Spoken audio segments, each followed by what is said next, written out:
To an FBI warning about a criminal network targeting kids at home. ABC News joined with some of our owned and affiliate stations across the country to investigate the threat. Chief Justice Correspondent Pierre Thomas is here with what they found. Good morning, Pierre. George, good morning.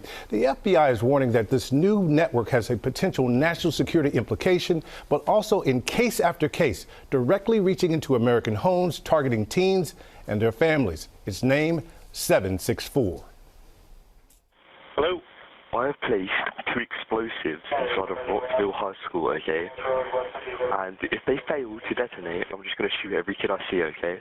This call was a hoax, but part of a series of nightmare threats terrorizing Vernon, Connecticut. Investigators determining the threats came from overseas, but with the help of a teenage girl living right in town.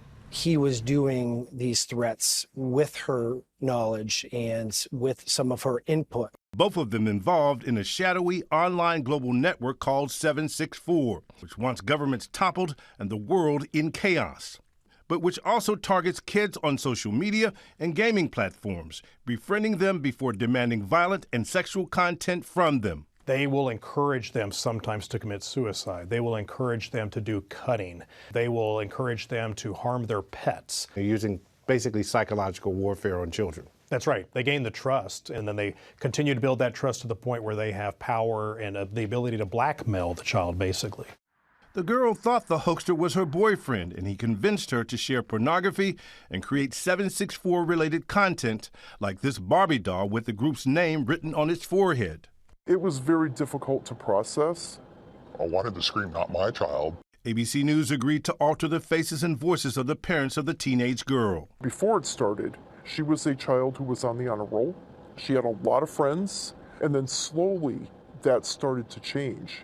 When the girl began to resist demands, her family says extortion and threats against her ramped up. Do we consider her a victim or a participant?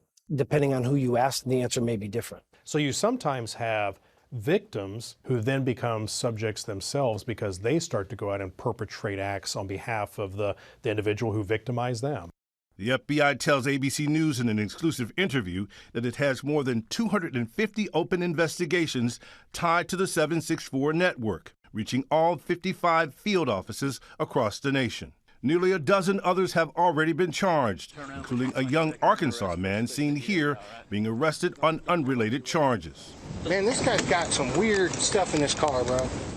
But now pleading guilty to plotting to murder a 14-year-old girl in a separate case when she stopped complying with his demands.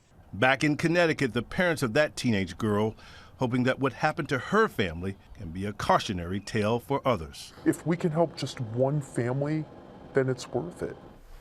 Boy, Pierre, this is such a chilling story right there. So is this name 764 a clue to their motivations? Well, the origins are in Texas. A 15-year-old boy who lives in an area code with a zip code that begins with 764 helped launch the network.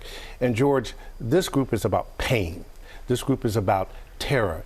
It's about bringing about harm to people. There does not seem to be any kind of financial motive that we can see. And Pierre, interesting what you asked about whether they're victims or participants. This young girl you profiled here, where is she now? How is she doing? Well, she was arrested and she's making her way through the judicial process. She's cooperating with police. Her parents hope that through the cooperation she can get her life back and not have her future destroyed. She's in therapy, making her way back, but not fully back. So what does law enforcement, what do they want parents to know? At the end of the day, you have to engage with your children. Keep communicating with them. Know what platforms they're using. And if you see anything suspicious, report it to police. Boy, this is such an important report. Thank you, Pierre, and your team, so very, very much.